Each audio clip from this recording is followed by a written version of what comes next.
Truth, Bhagavata's words. Good morning, everybody.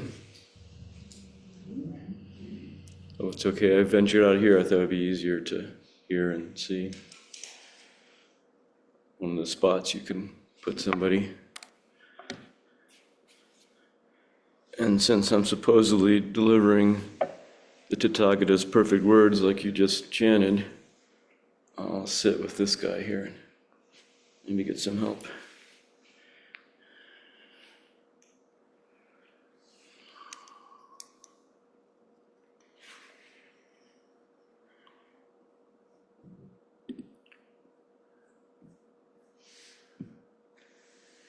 Well, I was so happy to hear that Katie and Trish are going to begin formal study of the precepts.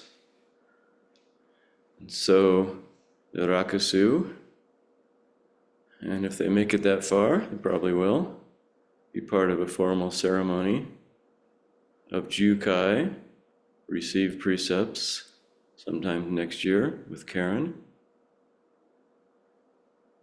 So taking vows and stepping formally into the family,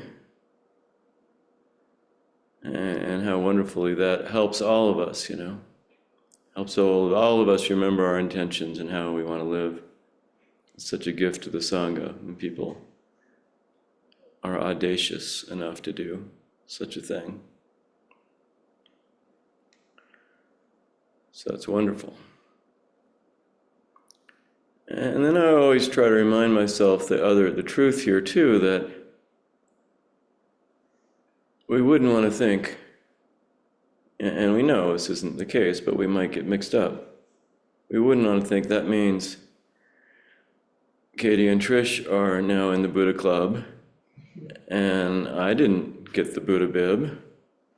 I'm not into that, or it's not time for me now, or I'm too busy to do that process. So that means I'm not in the club? Well, I guess I might as well just go home, right? We know we're all Buddhas, right? We've been studying this and breathing with it. And maybe there's a part of us, maybe more down here somewhere, that feels that, and understands that, even if the part up here has other ideas sometimes. So that's good to remember in these wonderful processes, that a couple of people taking up a formal step doesn't separate them from anybody who didn't. In fact, the reason why they do that is for everybody, right? Several of you mentioned how much you appreciated Dogen's little teaching on to study the way is to study the self. To study the self is to forget the self. Remember that? It's good if you've forgotten. And remember a little later it says, the effects of this, which he described as body and mind falling away, the effects of this help everybody. It says that. And the power of that is like infinite. It says that too. So Katie and Trish are helping all of us be Buddhas, whether we sew the Buddha bib or not, or do these other steps, And what we're doing in America is pretty simple, compared to what they do back in Japan, where there's even more complicated steps and levels and hierarchies. And I'm sure being humans, they forget sometimes, but also remember that this is all about taking care of our world as bodhisattvas, right? As awakening beings who help everybody. And the other thing that's great is precept study is completely open to everybody, no matter which formal steps you do or don't do. Because, who among us would argue that it's not a really great idea to remember not to kill, not to steal, to practice being honest and forthright and never put others down? Who wouldn't agree that it's a really good thing? Be careful in how we express our sexuality. and have wise relationships with intoxicants of all kinds. And originally it said wine, in the original text, but we know intoxicants also include lots of other things that are all on the internet now, that are very intoxicating, right? That separate us. And how universal these things are, for wise humans throughout to all times, that actually our 16 Bodhisattva precepts are not that different from the 10 Commandments and other religious lists for wise behavior. And it's all framed differently in different religions, different languages used, and they are different, I think it's a mistake to think it's all the same. That same different paths up the same mountain, I think that's a little bit dubious. I think there's more than one mountain, but it's all in the same range, the range of human aspiration. But these precepts, of course, if we really commit to them, then it gets complicated fast. Sure, I wouldn't go and kill anybody, but, what about fill in the blank? And then we start to have the question of our collective responsibility. Our collective is whatever group we're a part of, our communities, our cities and states and countries.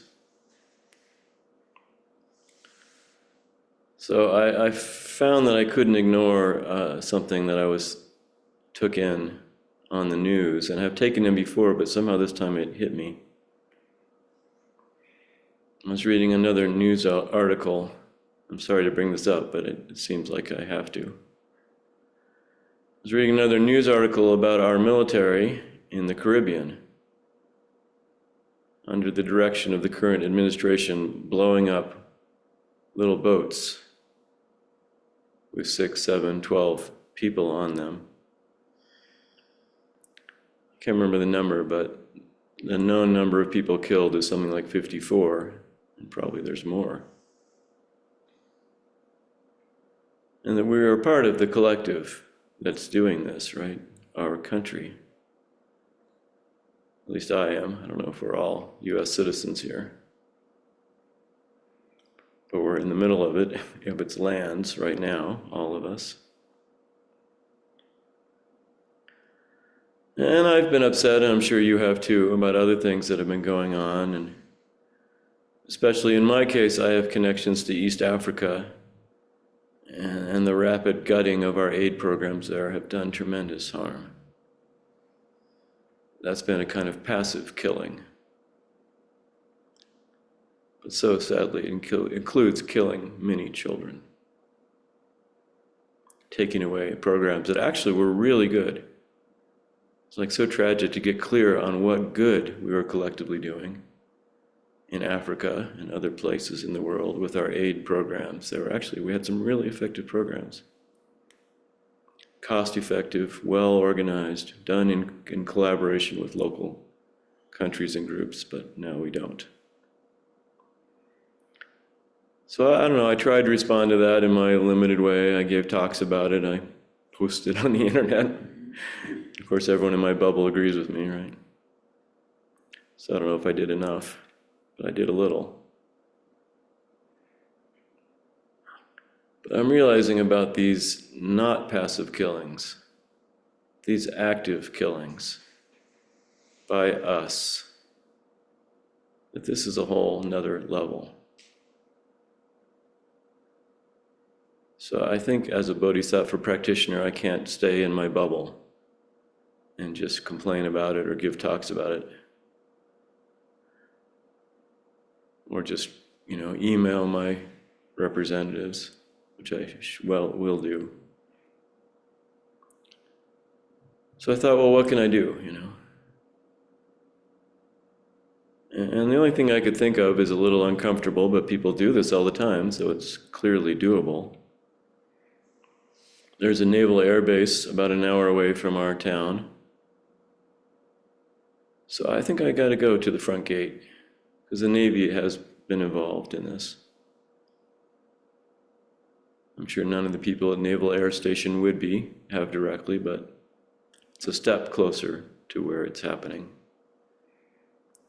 I think I need to talk to the gate guards and explain what I'm doing, and maybe some Sangha friends will come with me, or maybe not. It doesn't have to be based on organizing, but more showing up.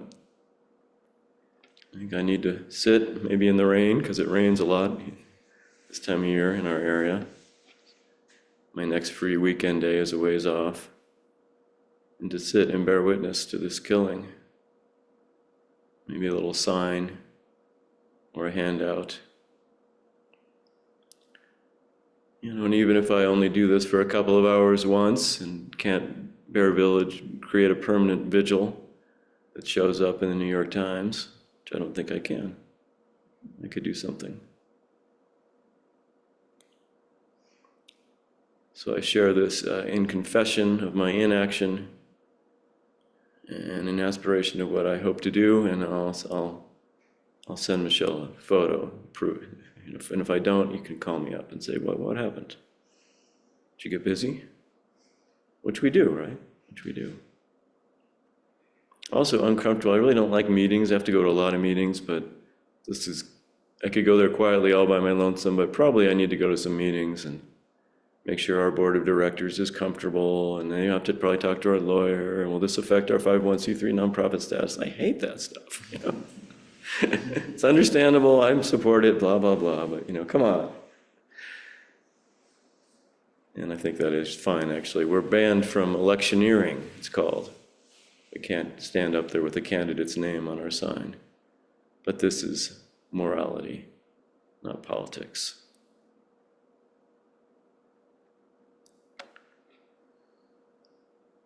And then I could feel my resolution waver a little bit, and then what I brought to mind, which really helped me, was the families of these men on these boats, to whom they are never coming back. And I don't know them. The authorities are telling us stories about who they are, and I don't know if those stories are true or even if they matter. I know that they are people like me, who have been loved, who have loved others, who are part of families, and are now gone.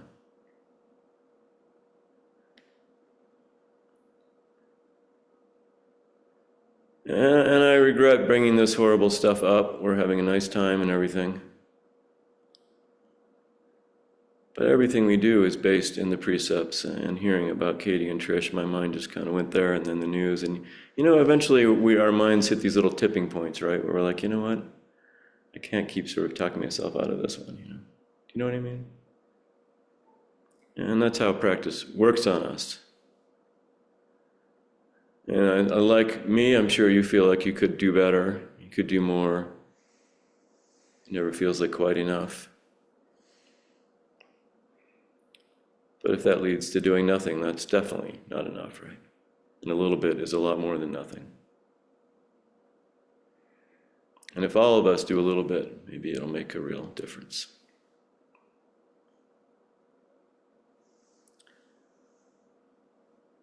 Because, it's important to have our Sangha, and it's been so wonderful having this sesshin, this protected space of practice.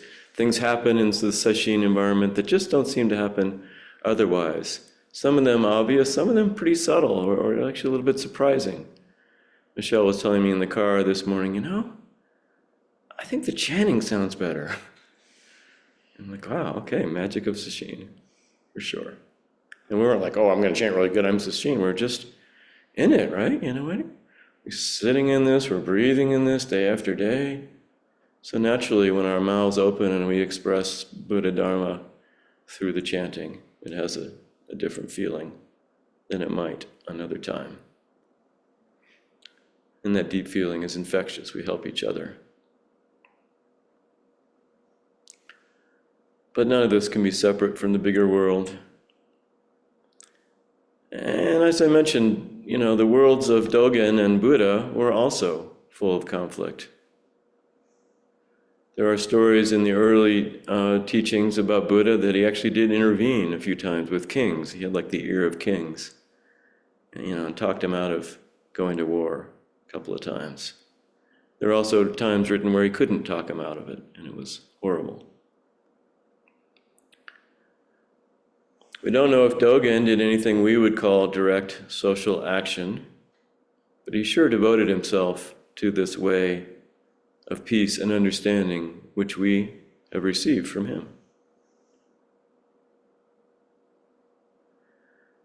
And he also actually gave us the gift of precepts in a certain way. It's a whole long story, but Dogen, as part of a larger movement, simplified and reformulated a much, much longer list of precepts, very detailed ones, that would be pretty hard to do and also live in Bozeman, Montana, and go to work and all this stuff, you know. So he came up with this actually more flexible and adaptable and shorter list of 16 precepts that we take. So his touch is on our hearts as well, and is a part of what Katie and Trish are starting.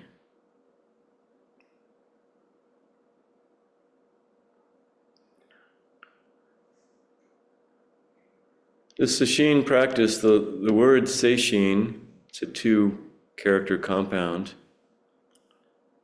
One pronounced Setsu, one pronounced Shin, means touching the heart-mind. Touching the heart-mind. So that's what we've been doing and are doing, touching into our heart-mind.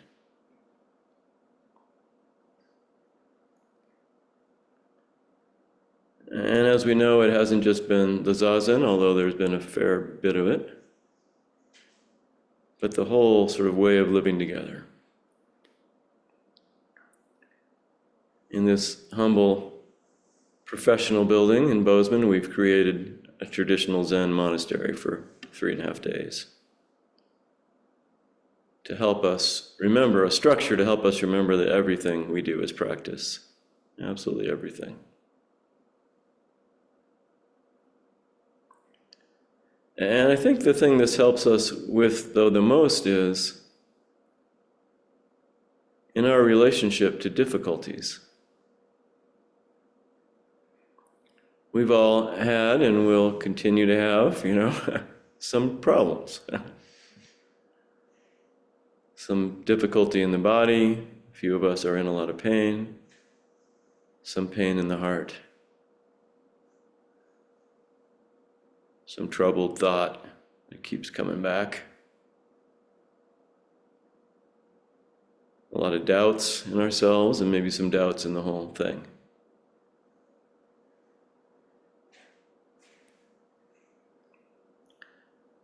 But how wonderful in this environment you can just see, You can just see that the wise move here is to stay with it.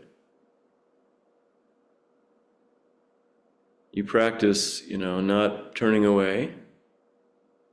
But you also learn, and suffering teaches us, not to push into it either, right? This touching the heart-mind is such a gentle but persistent relationship to our troubles. Like, oh, that is painful. Okay, I'm breathing with that. I'm staying with that. I'm doing my best not to catastrophize about it. I don't think I'm causing permanent damage to my knee right now. That's just a story, or my low back. But it is hard, and I can be with it. And that's pretty radical, right? That's not the way we usually deal with our difficulties, right? We usually avoid them, try to solve them as fast as possible, blame them on somebody else, or blame them on our own inadequacies. So what a wonderful environment to learn to do things differently in a very deep way,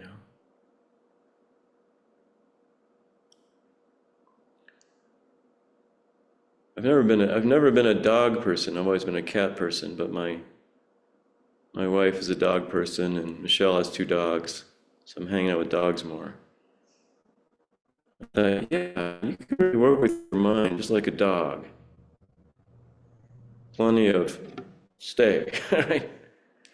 And then the dog mind wants to chase that squirrel thought up the tree, right? Leave it. I don't know a lot of dog commands, but I've learned this too. Leave it. Practicing Sesshin is a great place to do inner dog obedience school. very supportive environment, immersed in this continuous practice.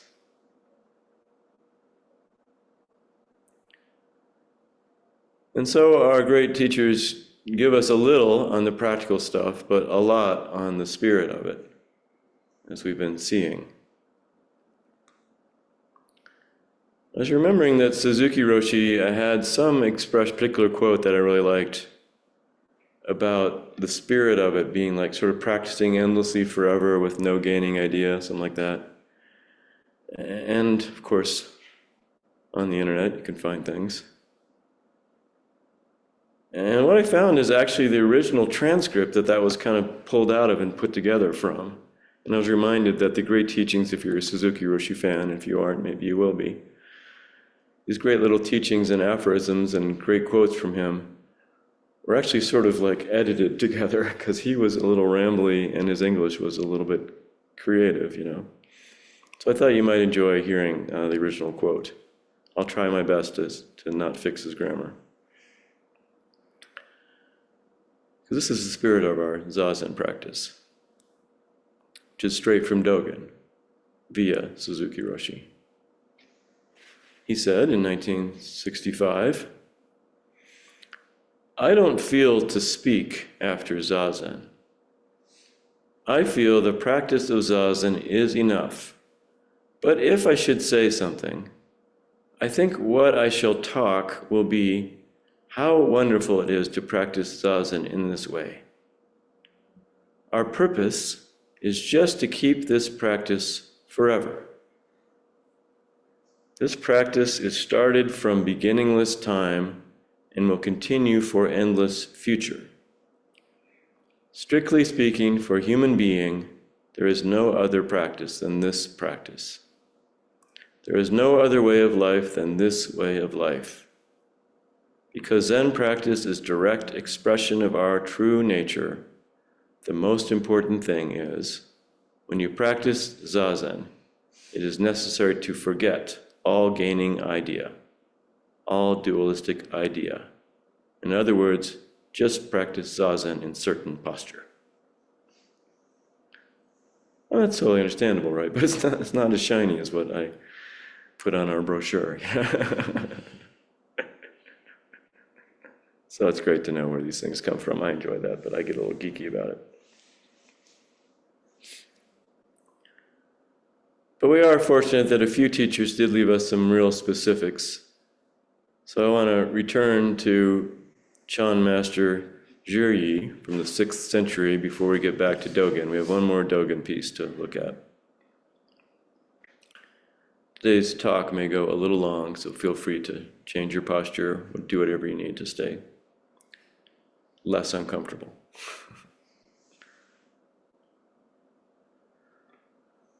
So Master Zhiryi, in addition to talking about different ways of relating to the breath, actually talked about how to breathe.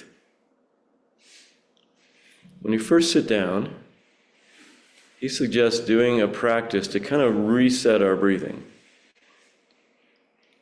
And this is a straight translation from year 562 or something like that. One should expel the turbid breath.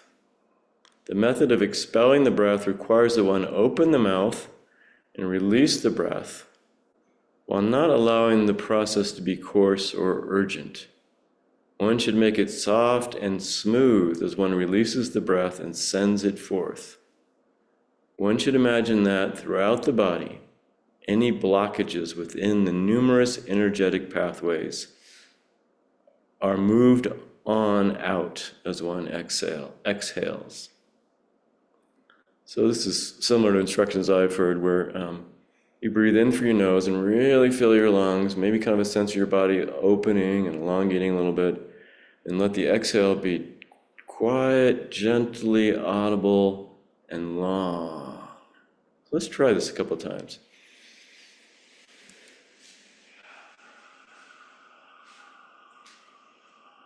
Long breath, yeah. A couple of times. Letting those blockages go.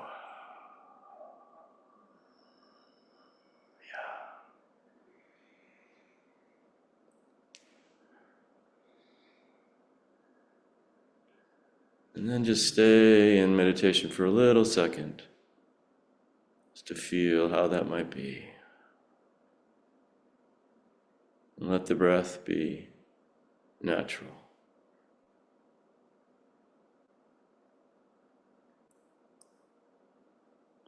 So that's a nice technique, huh? Well, let's try that for the rest of the day. Ding, ding, ding. Really, just really gentle. It's fine if your neighbor hears you exhaling. It'll just remind them, like, oh yeah, the thing.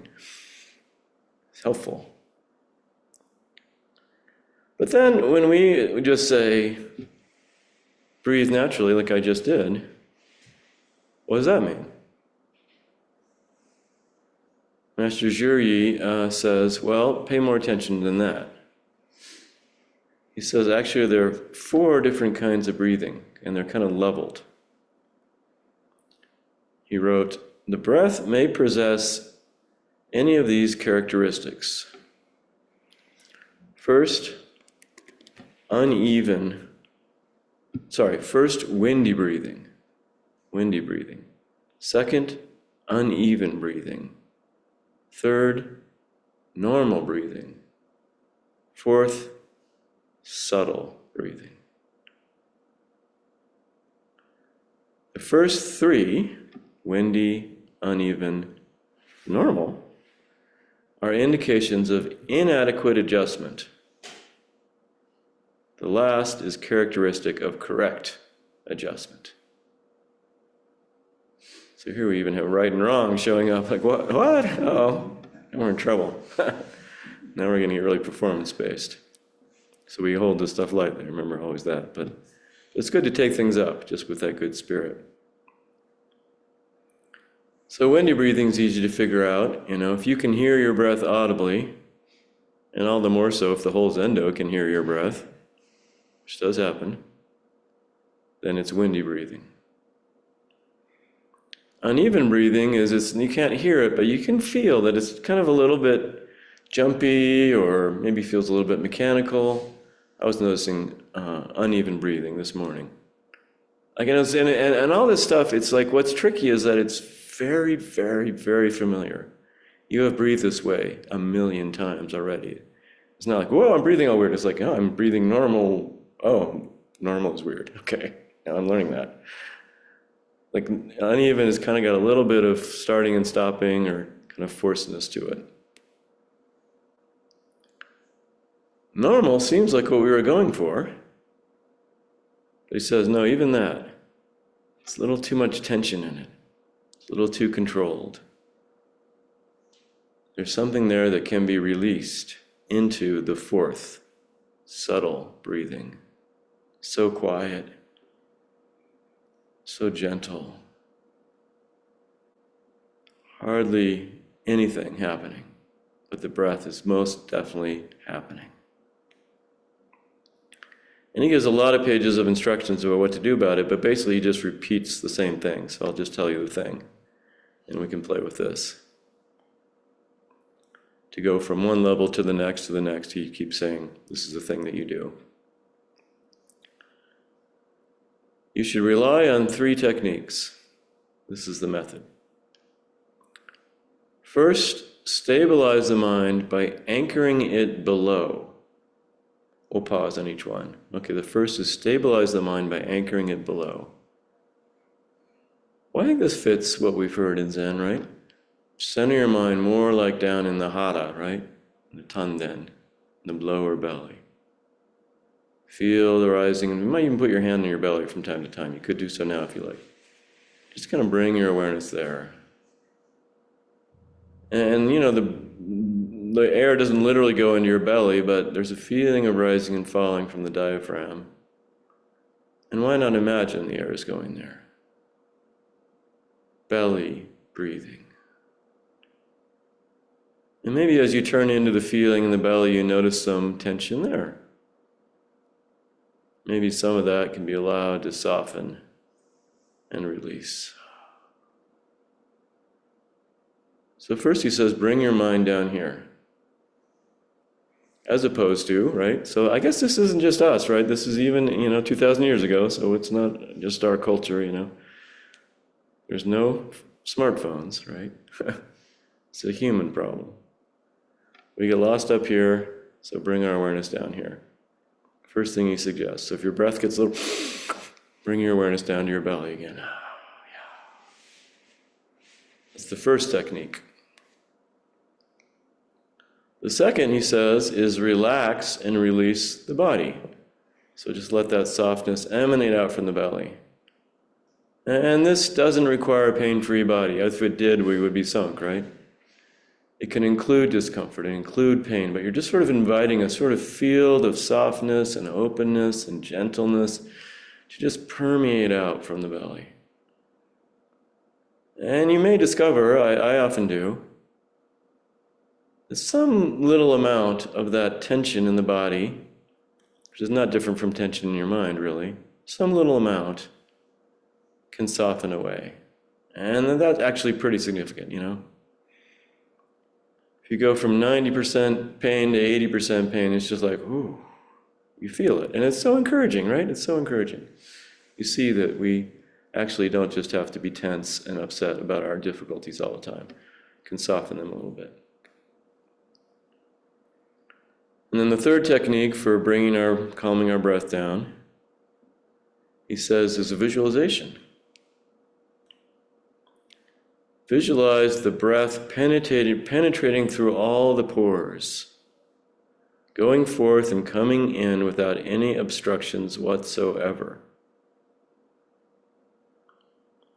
If one makes one's mind subtle in doing that, the breath becomes very fine. And, to cheer us up, he says, if the breath becomes regulated and fine, then the manifold disorders do not arise.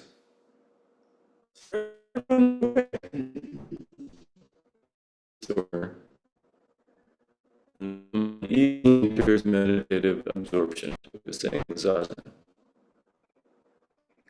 I'll make too a big project about this. I just thought you'd like to know a few traditional techniques. They're easy to forget about, you know, or they're easy to hold too tightly and like try to force them to work, you know. Dropping awareness down to the center of the body, relaxing the body, and visualizing it's not just your respiratory system. It's the whole body breathing. And then maybe naturally, little by little, our breath is quieter, smoother, more subtle. I think it's kind of an infinite journey, actually, into settledness and quiet. It's always more. And can we see that as beautiful instead of like, you know, the other way? Dreadful. We're so far away. Okay, so I thought you'd like to hear a little bit of advice there on working with the breath. Whether you're taking up his suggestion of counting, or whether counting is now feeling too much, you know, unneeded, coarse, as he said. And you can just follow the breath. His second Dharma gate, just follow the breath. But not from up here, right? Oh, look at that, I'm breathing, I think. Down here, right? From down here. Feeling the body filling and releasing through every pore. And following and counting are not that different, right? It's just the presence or absence of the number. And then maybe from time to time, you'll find yourself just following into his third Dharma gate, which is as far as we're going to go, this sesshin. His third Dharma gate is stopping. So not trying to do anything anymore. Releasing mental effort completely. Or just being, we would say. Just being. Just letting your breath awareness be quieter and quieter and more subtle, and the breath itself more and more subtle. And maybe there's a moment or a little while or even an instant where there's nothing that needs to happen. Nowhere to go, nothing to do, you know, just here, just here.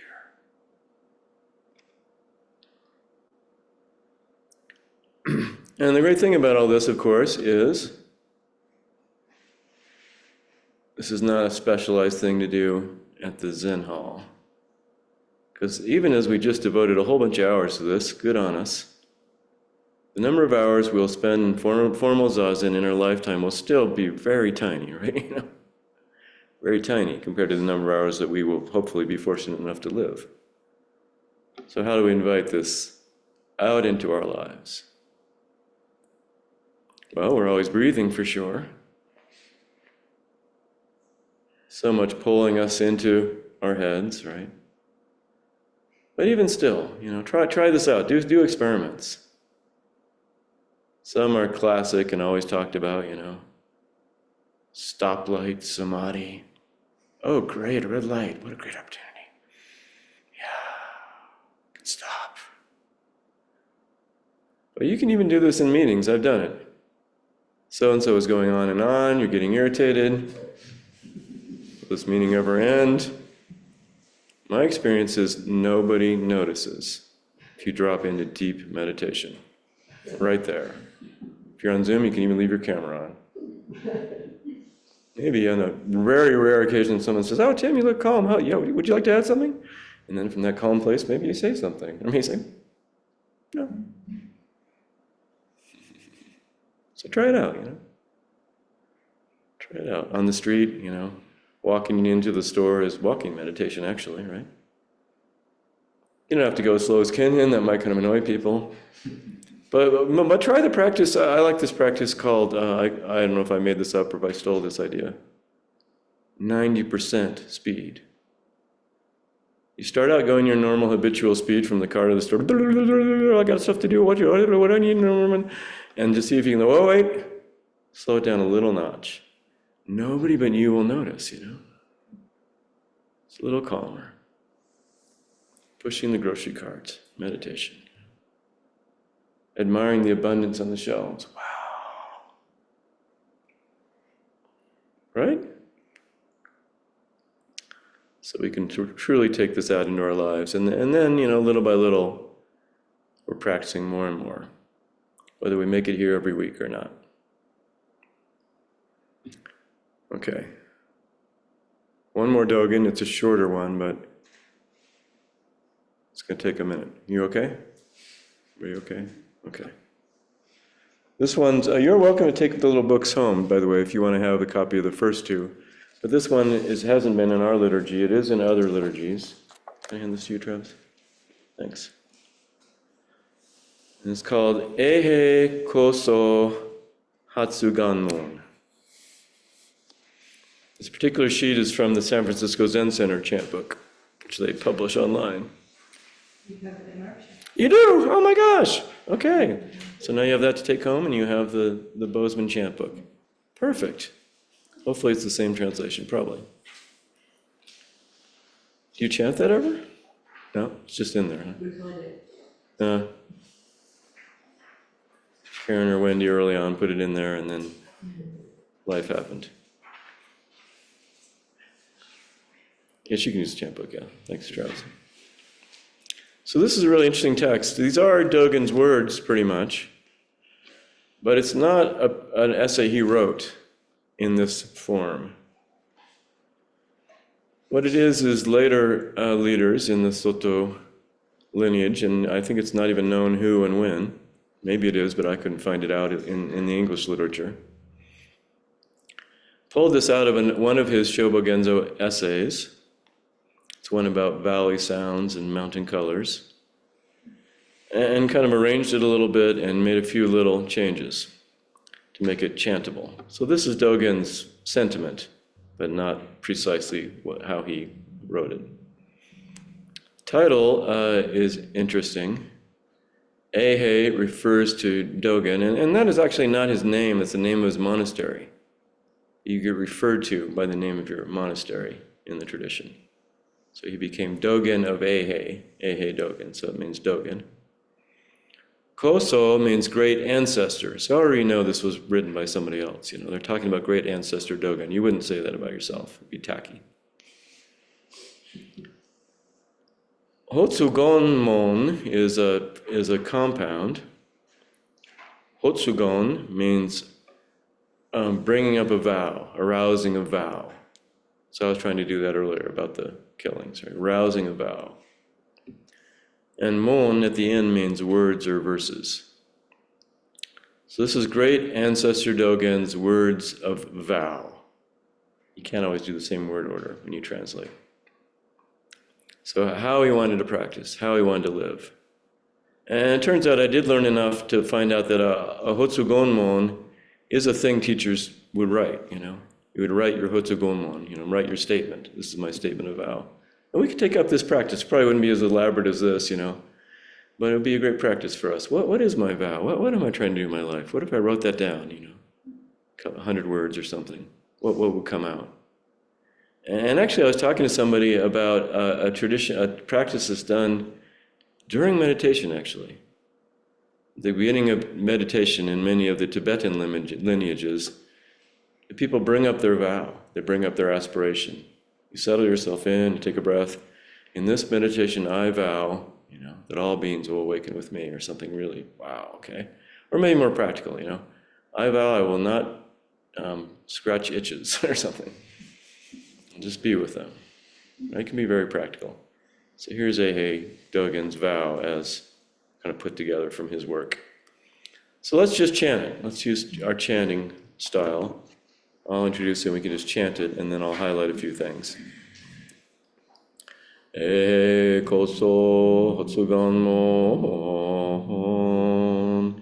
We vow with all beings from this life on throughout countless lives to hear the true Dharma, that upon hearing it no doubt will arise in us, nor will we lack in faith, that upon meeting it we shall renounce worldly affairs and maintain the Buddha Dharma, and that in doing so the great earth and all living beings together will attain the Buddha way. Although our past evil karma has greatly accumulated, indeed being the cause and condition of obstacle in practicing the way, may all Buddhas and ancestors who have attained the Buddha way be compassionate to us and free us from karmic effects, allowing us to practice the way without hindrance.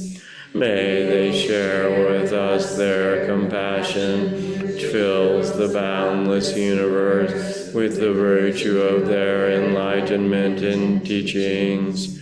Buddhas and ancestors of old were as we, in the future shall be as ancestors. Revering Buddhas and ancestors, we are one Buddha and one ancestor.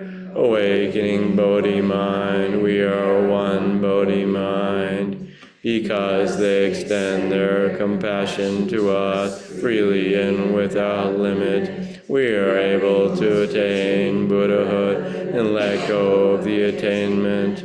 Therefore, the Chan Master Lungya said, those who in past lives were not enlightened will now be enlightened. In this life, save the body, which is the fruit of many lives. Before Buddhas were enlightened, they were the same as we. Enlightened people of today are exactly as those of old.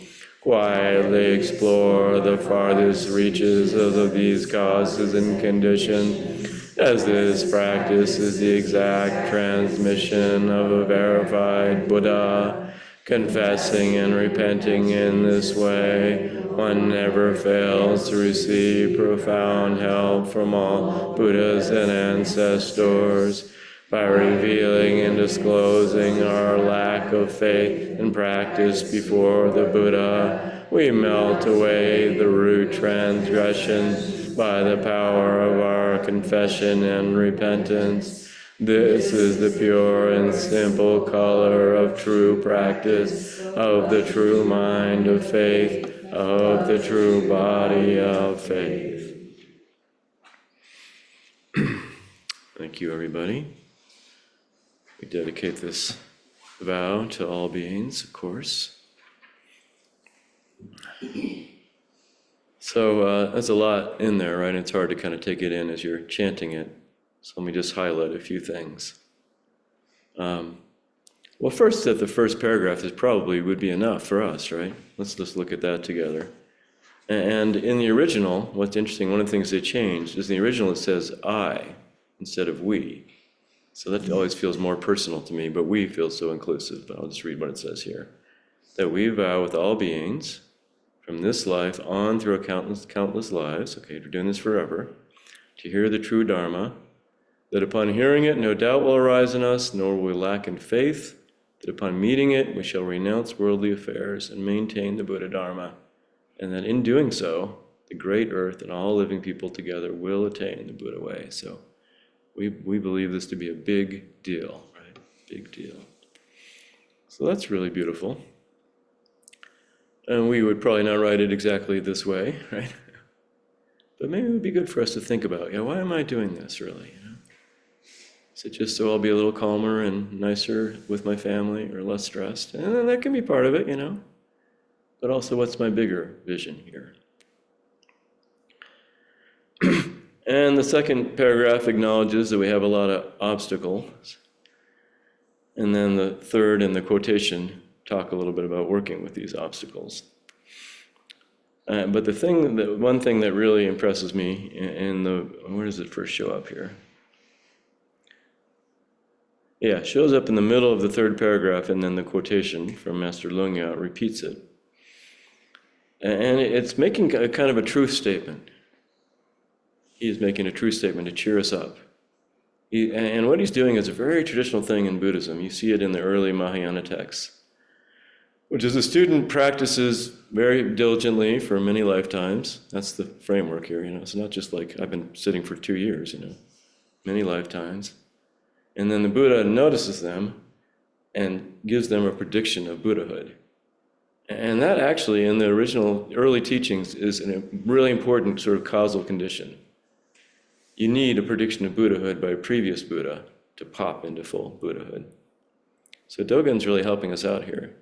He's giving us all a prediction of Buddhahood, wide open. So it's in his vow. It's the part where it says, Buddha and ancestors of old were as we. So it's the second sentence of paragraph 3, although they missed a capital on Buddhas.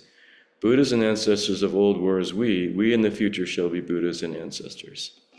So this is a big statement actually to make, Yeah, so we're going to be Buddhas and all the figures that we revere, And you can look at who you personally revere, Thich Nhat Hanh, His Holiness the Dalai Lama, whatever these statues mean to you, These all started out as ordinary people, this says, and now they're Buddhas. This is like your destiny, it's prediction. Which is interesting because it seems a little bit the opposite of what we were looking at yesterday, right? We're doing the whole thing about sentient beings and Buddhas and not sentient beings and not Buddhas, and it's all one, and don't get confused, and actually the Buddha way is leaping clear from these distinctions. So here Dogen is making this distinction and telling us that it's going to work out. So what do we make of that, I think our Western bias about truth is it's either A or it's B, And this seemed to be saying it's A and B. In other teachings, he'll say it's neither, not A nor B. So it's a different kind of logic. And again, I think it's the kind of logic that is kind of like a mental yoga for us. But kind of like, if we're looking at one side, the other side's always included somehow. Birth and death, Buddhas and sentient beings. They're not so different, but they're not the same exactly either. Something our minds can't fully conceptualize because it's the logic of this kind of the ultimate reality, beyond our limited views as conditioned, word-based concept wielders, One way when I was younger, I thought of that really cheered me up was about this whole relative absolute thing. Like, why would that make any sense? So I thought, well, I can only talk about or think about things that I have words and concepts for. And there's a lot of words in the Oxford English Dictionary. My family had one at home. Great big thing, But it's not an infinite number of words, and concepts are built from those words. And so there's got to be more experiences. There's got to be an infinite number of experiences. So the words and concepts they can't be complete, you know. There's got to be more. So maybe that's one way of looking at it. It's the moreness of everything, you know, beyond what we can conceptualize, including what we can conceptualize, right? They're not exclusive, right? Not exclusive. So we can hear both of these sides, you know, that I'm already Buddha is a beautiful practice. And my expression in Zazen and in my life is trying to live into that, you know, getting out of my own ways, maybe another way of looking at it, you know, letting Buddha shine through this limited being. Or I am a totally limited being. And as our great colleague Alan Senaki used to get out his guitar, Michelle was reminding me of Alan yesterday too. He got his guitar during Dharma talks too. I aspire to this. Not good enough yet, according to me. And he'd sing a song that has this great line in it. I won't sing the whole song, but I'd like to, but I won't. But just the line. You'll be a Buddha one day. It says that line, it sticks in my head. You'll be a Buddha one day. Good. Yeah, be Buddhas one day. So both are true. We're already Buddha, and we'll be a Buddha one day. And the effort we make in practice is informed by holding both of those, right? You know, we keep our energy up because we got to get from here to there, and we relax our energy because we're already there, right? It's both. It's both. And we hold these two, I think we'll be okay, you know. Life will have its difficulties, practice will have its difficulties, but we'll keep at it, you know, because that's a sustainable approach. And you can see how just one or the other is not sustainable, right? If you're too much, I'm already Buddha, why would you bother with any of this shit, you know, right? You know, it's a pain in the butt. I'm already Buddha, I don't need to go to the Dharma Center. You know? The Mariners almost made it to the World Series. And it was really a bummer. The 7th game of the championship was with the Blue Jays was during a Dharma event. It was really terrible. I tried to have faith, but they lost by 1 run. First time they ever actually even got close. It's painful. Anyway, they're Buddhas too. It's okay. Anyway, I digress. Obstacles, that's what it was, obstacles. So anyway, if you only think you're a Buddha one day, why would you bother? That's where I was going. Yeah, so I should have just blown off my meditation evening and watched the game, you know. Already Buddha, you know. The other Buddhas in my Sangha will be fine without me, you know. But I didn't, you know. Because also, we're heading for Buddhahood, so we got to show up, you know. And we got to help each other. We're climbing a long, long ladder, you know, infinite ladder. So if it's only I'm only a Buddha, then we don't go anywhere. But if it's only climbing the ladder, we know what happens then too, right? We push and we try and we strain, we hurt ourselves, we hurt each other. This happens all the damn time in Zen groups. People hurt each other. I'm being persnickety about stuff like the exact forms, you know, because they're trying to get to Buddhahood. And you are in their way because you're bowing at the wrong time, you know?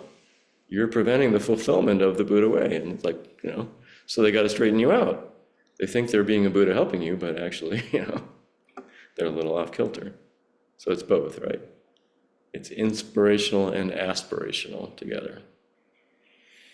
And both of those have the root of breathing in them, right? Inspiring and aspiring, we're breathing.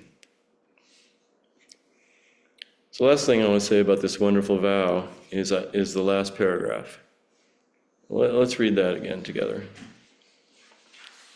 I'll just read it in normal voice, just read it with your eyes. Quietly explore the farthest reaches of these causes and conditions, as this practice is the exact transmission of a verified Buddha. Confessing and repenting in this way, one never fails to receive profound help from all Buddhas and ancestors by revealing and disclosing our lack of faith and practice before the Buddha. We melt away the root of transgressions by the power of our confession and repentance. This is the pure and simple color of true practice, of the true mind of faith, of the true body of faith. The ex-Catholics are like, what?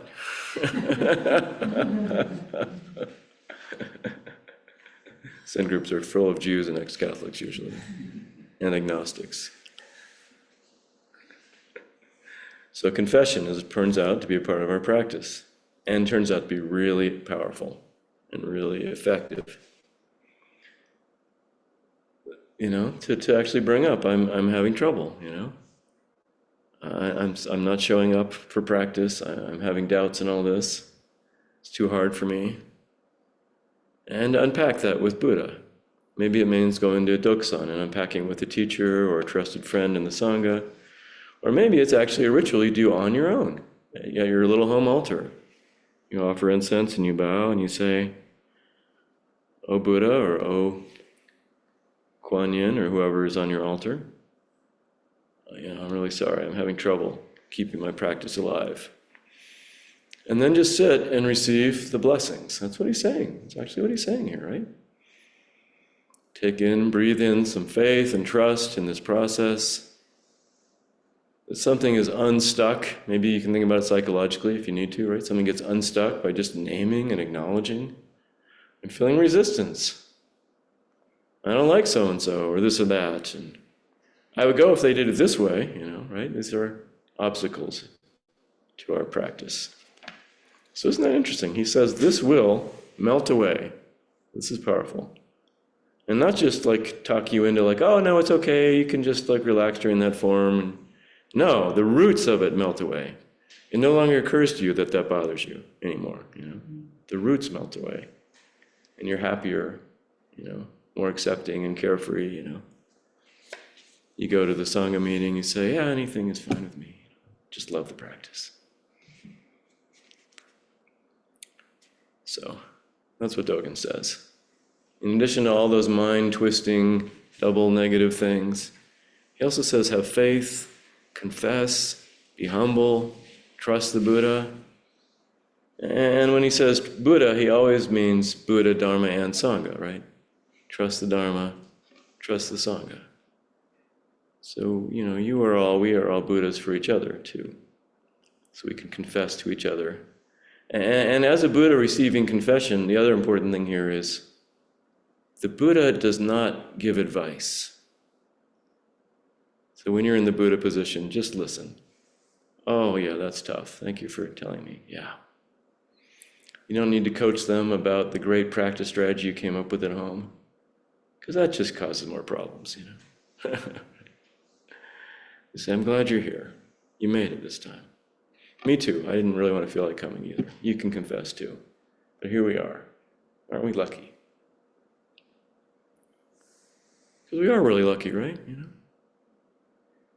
The other teaching suggests it's like a chance one in a gazillion chance you'll be born in a human body just to begin with, And another one in a gazillion chance that you'll happen to encounter the Dharma. So we have a huge leg up here, And so this kind of vow, this kind of confession practice, I think that helps remind us of that too. Oh, right, And, we also, I think all of us are, I know I am, trying to understand a little bit the greater social context I live in, and I am so privileged, right, and so lucky that I have the means and the support and all that, And so may I use that practice for the good. Okay, so that concludes my formal remarks. Thank you for listening so patiently. A little bit about the rest of our sesshin, and we'll get back to it. A real sesshin too, with oryoki and everything. Amazing, Miracle. Beautiful. However imperfectly done, it was perfect. One more oryoki meal, and then we let the servers off the hook. No breakfast tomorrow, one more after that. And we'll have made it through. No disasters so far. Yeah, I know. The messes were cleaned up before we got back there. So the rest of today, we'll just continue the schedule. Everything's changing, but nothing's changing. And this afternoon's practice might turn out in the end to be the richest and most important for us. So let's keep renewing our vow on every breath. And you can get it down to just one word. It doesn't have to be, it's like 400 words here. Just be breath, or just here, or just yes. Or 1, 2, 3 is also vow. Is vow. And if you get tangled up and annoyed and tired of it all, and when's this going to be over, then you can quietly confess to Buddha at your own little seat. Oh, sorry, Buddha. Whoops. Yep, I'm back. And tonight, it sounds like we're going to take our Sangha practice on the road a little bit, either to a pizza place or a pho place. And I know a few of us will not be included, and I'm sorry for that, families and life in the way. But that'll be a beautiful practice too, practice of connecting and talking informally, listening, doing our best to be mindful of our social interactions and doing it a little more carefully maybe than we always do.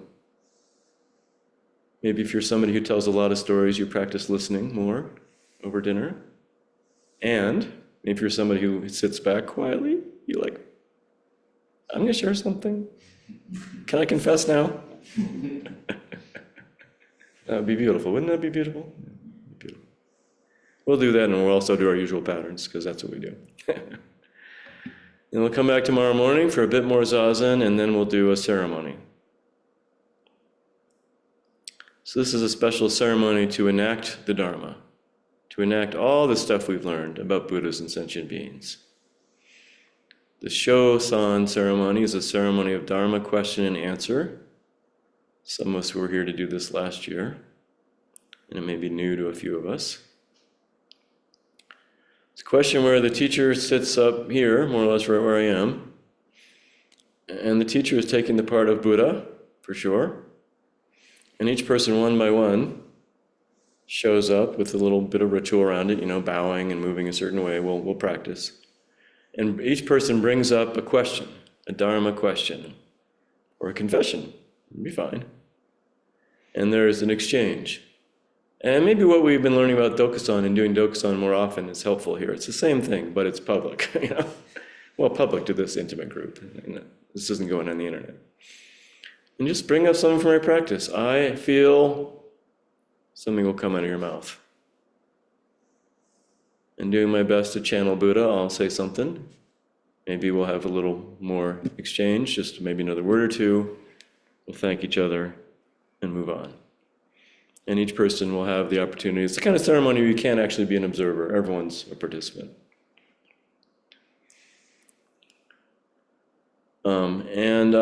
It's exactly bringing up all this stuff, in an organic way, in a little bit spontaneous way. So the invitation now is to kind of make a little room in your heart for, what is my question, What might I bring up? But then watch carefully, that can easily tip into like worry and performance anxiety and freeze response, or maybe fight response. We shouldn't do that ceremony. That's not appropriate to Bozeman Zen group. What's he doing? And actually, it's totally fine if you show up tomorrow morning with no idea or 1,000 ideas, When you get into that spot and open your mouth, something will come out. And it'll be the right thing. It's more from the heart than from the head, right? So it's bringing that awareness down to the belly. This is understandably a pretty nervous-making and vulnerable kind of thing for many of us, depending on our conditioning. So just to name that I used to be quite horrified by this ceremony myself. And I actually had to go and work out an arrangement. I've never before or since that I can think of. I've always been a very good, do it right person, I was so freaked out by this, I had to work out an arrangement with the teacher.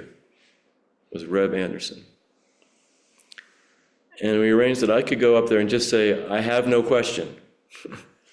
He gave me a line, I have no question. And he would just say, thank you very much. And that particular teacher is very good at emanating the kind of shining Buddha aspect. So it worked, And after 2 or 3 times of that, I could say my question, or discover it or something. So that'd be fine. You have full permission. I have no question. And maybe something will happen different than what you expect from there. Who knows? Then we'll clean up and I'll fly away. So that's our agenda. But we're not there yet. Let's continue our practice. Thank you so much. So this one has a little click, a chunk or two.